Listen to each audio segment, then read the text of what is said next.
Habakkuk, chapter 1, verses 12 through 17, and chapter 2, verses 1 through 20. Lord, are you not from everlasting? My God, my Holy One, you will never die. You, Lord, have appointed them to execute judgment. You, my rock, have ordained them to punish. Your eyes are too pure to look on evil, and you cannot tolerate wrongdoing. Why then do you tolerate the treacherous? Why are you silent while the wicked swallow up those more righteous than themselves? You have made people like the fish in the sea, like the sea creatures that have no ruler. The wicked foe pulls all of them up with hooks. He catches them in his net. He gathers them up in his dragnet, and so he rejoices and is glad. Therefore he sacrifices to his net and burns incense to his dragnet. For by his net he lives in luxury and enjoys the choicest food. Is he to keep on emptying his net, destroying nations without mercy? Chapter 2. I will stand at my watch and station myself on the ramparts. I will look to see what he will say to me and what answer I am to give to this complaint. The Lord's answer. Then the Lord replied, write down the revelation and make it plain on tablets, so that a herald may run with it. For the revelation awaits the appointed time. It speaks of the end. It will not prove false. Though it linger, wait for it. It will certainly come and will not delay. See, the enemy is puffed up.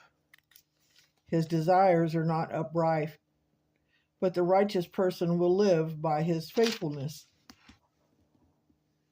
Indeed, wine betrays him. He is arrogant and never at rest, because he is greedy as the grave, and like death is never satisfied. He gathers to himself all the nations and takes captives all the peoples. Will not all of them taunt him with ridicule and scorn, saying, woe to him who piles up stolen goods and makes himself wealthy by extortion. How long must this go on? Will not your creditors suddenly arise? Will they not wake up and make you tremble? And then you will become their prey, because you have plundered many nations. The people who are left will plunder you. For you have shed human blood. You have destroyed lands and cities and everyone in them. Woe to him who builds his house by unjust gain, setting his nest on high to escape the clutches of ruin.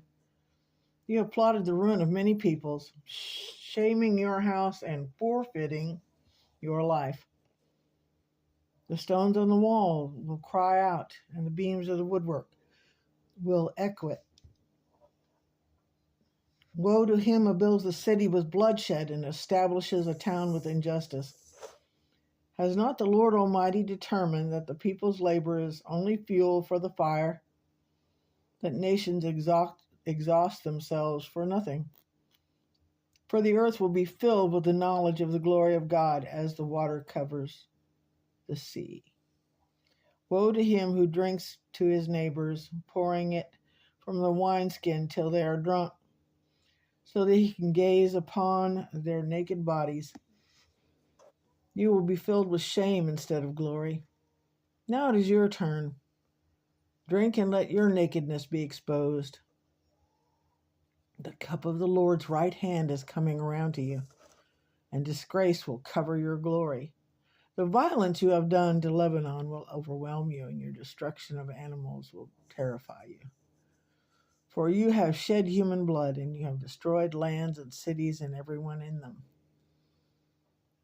Oh, what value is an idol carved by a craftsman, or an image that teaches lies?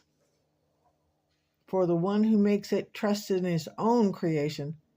He makes idols that cannot speak, And woe to him who says to wood, come to life, or a lifeless stone, wake up. Can it give guidance?